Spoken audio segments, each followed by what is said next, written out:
Okay, isang magandang umaga po sa inyong lahat mga ka-safety. So, ngayong umaga po is araw ng Sabado and weekly General Toolbox meeting po namin ngayon. So, dahil po tayo nag-facilitate kanina, so kaya di po tayo nakapag-video. So, ngayon po is ipapaliwanag ko po ngayon yung kanina topic namin kanina is weekly safety toolbox meeting number 34. So, ang topic po namin kanina is pasariling gamit pang kaligtasan. So, ito po yung tumutukoy sa PPE o Personal Protective Equipment. So, ang pasariling gamit pang kaligtasan o PPE ay maaari pumigil sa mga pisala kapag ang mga kontrol ay hindi praktikal o naangkop. Ito ay maaaring gamitin upang maibsan o alisin sa pagkakalantad ang mga manggagawa mula sa panganib. Sundin ang mga 6 na patnubay upang manatiling ligtas sa trabaho. So mayroon po tayong 6 na patnubay na kailangan natin sundin para maging ligtas sa ating pagtatrabaho. Una po dito, ang PPE ay dapat ang last line of defense. Kapag hindi na praktikal o angkop ang mga engineering at administratibo na kontrol, ang PPE ang huling paraan upang protektahan laban sa mga panganib.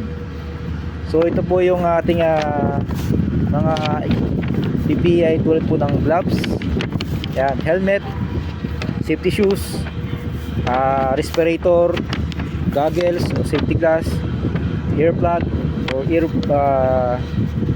ear map or face shield. So ito po yung ilan lamang sa mga PPE natin na ginagamit dito sa construction. So tulad pag magka-hot work ka, ang gamit mo dapat ang PPE dito is dapat naka-helmet ka, dust mask ka, and naka-safety glass and double eye protection. Gamit ka rin ng face shield and also gloves and safety shoes. And dapat yung damit mo is hindi maluwag and dapat fire retardant. So para sa hot work activity. So ito yung ilan lamang sa sample ng ating mga PPE na ginagamit dapat kapag nagkukondak ng hot work activity. So pangalawa, ang PPE ay kinakailangan angkop sa gumagamit at sa panganib. Ang PPE na hindi angkop sa gumagamit, masyadong malaki o maliit o maluwag, ay hindi magiging epektibo sa pagprotekta mula sa mga pagganib at maaaring lumikha pa ng karagdagang panganib. So ito yung halimbawa is paggamit natin ng gloves. Dapat yung gloves natin is hakto lang sa ating kamay, hindi dapat maluwag. Kasi may time na pag hindi magano maluwag at malaki, kasi minsan pag gumagamit tayo ng equipment o may giro tayong gumagamit tayo pwede itong maipit at maging dahilan pa ng pagka-aksidente ng ating mga kamay. So ganun din sa mga damit, dapat eksakto lang din at hindi maluwag, para kung sakali na nandun tayo sa gumagamit tayo ng mga equipment na mga umiikot, hindi ito maging cause o maging dahilan pa ng ating pagkadisgrasya kapag ito ay sumabit o maipit. So pangatlo, ang PPE na gagamitin muli ay dapat linisin pagkatapos ng bawat paggamit at pag-usisa bago ang bawat paggamit upang matiyak na ito ay nasa maayos na kondisyon. So dapat po pagkatapos natin gamitin yung ating equipment or bago natin gamitin, dapat ini-inspection muna natin at nililinis ito. Tulad ng ating mga face shield, safety gas, dapat nililinis natin ito. At dahil may mga alikabok ito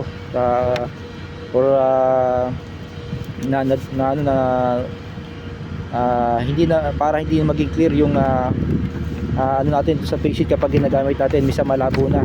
So kailangan natin itong linisan, hugasan, at pag natin kukuskusin para hindi agad magkaroon ng maraming gas-gas o madamage, hugasan lang natin ng tubig, no? Huwag natin pupunasan ng kung ano-ano para hindi masira. Kailangan din ingatan natin yung ating mga PPE na ginagamit, lalo yung safety gas natin, face shield yan, mabilis magasgas kasi yan. So dapat hinugasan lang natin tubig para hindi ito magkaroon ng maraming gasgas at lumabo. So pangapat, ang PPE ay hindi tumatagal ang habang buhay. So ang sirang PPE ay hindi makapagbibigay ng tamang proteksyon at maaaring maging isang panganib at nararapat lang na palitan. So kung sira na yung mga PPE na ginagamit, tulad ng gloves, helmet, or may mga damage na yan o may butas na, dapat palitan na natin, no. Pumunta tayo sa tool room para mapapalitan natin yung ating mga PPE na ginagamit na may mga damage na. So kailangan pag nagtatrabaho tayo, dapat nasa kondisyon yung ating mga equipment, yung ating mga ginagamit na protective natin, yung mga PPE natin, no. Dapat nasa maayos para bago natin gamitin. So panglima, PPE ay nagbibigay lamang ng proteksyon kapag ito ay sinusuot at ginagamit ng tama. Kahit na ang pinakamahal at pinakamataas sa kalidad ng PPE ay hindi mapoprotektahan kung hindi ito ginagamit o sinusuot na maayos at tama. So ang PPE po is hindi yan palamuti. Ang PPE ho natin ay dapat ginagamit natin ng tama. At pagsusuot ng face shield, dapat nakasuot ho yan na isakto dito sa ating helmet. Ganun din yung ating helmet, dapat nakasuot yan at hindi natin binomodified. Yung iba binubutasan yan, no. Yung iba yan nga yung dahilan ng pagkasira ng ating mga PPE. So yung ating safety glass, dapat nakasuot tayo ng safety glass pag hot work activity tayo. Dapat naka double eye protection tayo, mga kasama. So bukod sa face shield, dapat meron tayong safety glass sa loob. So in case kasi na nagtatrabaho ka diyan sa hot work, kung gumagamit ka ng grinder, or lalo na pag overhead yung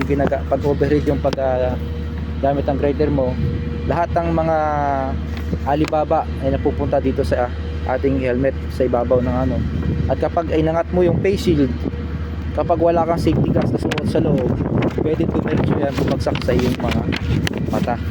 So yan yung mga natin, no. So kailangan pag tanggalin yung face shield, pagpagan mo muna natin, o tanggal natin helmet at pagpag natin bago natin tanggalin, no, sa ating para hindi at saka dapat naka safety glass tayo. So kaysa tanggalin naman yan, protect pa rin natin mga mata. So pang-anim, maging maingat habang gamit ang PPE. Ang bawat PPE ay nagbibigay ng protection mula sa iba't ibang uri ng panganib. Anumang PPE ang iyong suot o gamit, mahalaga pa rin na sundin ang pamamaraan sa kaligtasan. So tulad nga sabi dito, mga kasama, yung PPE natin na ginagamit, lang yan, last defense lang natin yan. So like katulad sa pool ng gloves. So pag naipit tayo dyan, or hindi tayo naging maingat at hindi tayo naging aware sa ating pagtatrabaho, sa ating ginagawa, kung saan maipit tayo dyan, ang impact pa rin yan sa atin, mga kasama, is mababawasan lang yung impact sa ating mga kamay. So mayroon pa rin posible talaga na magkaroon tayo pa rin ng injury. So nakakatulong yung ating mga gloves para mapigilan o maprotektahan yung ating kamay sa anumang malakas sa mga impact na matitindi. So nababawasan niya yung kumbaga yung halimbawa yung pagkasugat. So kung naka-gloves tayo, hindi yan agad mag-penetrate sa ating kamay. Dahil naka-gloves tayo, sa gloves muna yung tatama. Sa pagkaipit naman, napapahina nito, pero pa rin yung hindi dapat pa rin tayo, maging maingat pa rin tayo at pag natin ilalagay yung ating mga kamay sa posibleng maipit o sa line of fire. So ingatan natin ang ating mga kamay at maging ating katawan, doble ingat lagi, at ang ating PPE ay lang yan para maging protection lang natin yan doon sa mga pwede ma-protection na tayo sa pwede tayong masaktan. So katulad halimbawa ng paggamit natin ng martilyo, napitpit tayo, may naipit na napukpok natin yung ating kamay. Kung naka-gloves tayo, yung impact nun hindi siya ganun kasi naka-gloves tayo. So meron pa rin siya, pero pinapahina niya, nililesen niya yung injury ng ating kamay. So mga kasama, huwag matakot na magtanong tungkol sa PPE na yung sinusuot, at huwag magkatubiling palitan ng mga sira at di angkop na PPE. Ang tungkulin mo ay tiyakin na ito'y maayos na sinusuot at umaangkop na maayos sa iyo, no? Sa anumang klase ng trabaho natin, dapat naangkop yung mga PPE na ating ginagamit. So tiyakin natin lagi na nakasuot yung ating mga PPE o personal protective equipment base do sa anumang klase ng trabaho natin gagawin. At andun pa rin dapat yung pag-iingat, kahit nakasuot pa rin tayo ng PPE, andun pa rin dapat yung dobleng pag-iingat pa rin natin, mga kasama. So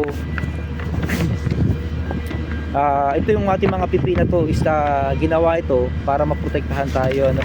Para maprotektahan yung mga manggagawa sa posibleng makasakit sa atin. So dapat lang natin na isuot ito ng tama, ng wasto, para maging effective itong ating mga PPE. So yun lang po mga ka-safety at mga dapat sana po meron po kayong natutunan at napulutan aral doon sa ating questionnaire. Pansariling gamit, pangkaligtasan, ito po yung ating paksa. So maraming salamat po at isang magandang umaga po sa inyong lahat, mga ka-safety. Bye-bye po.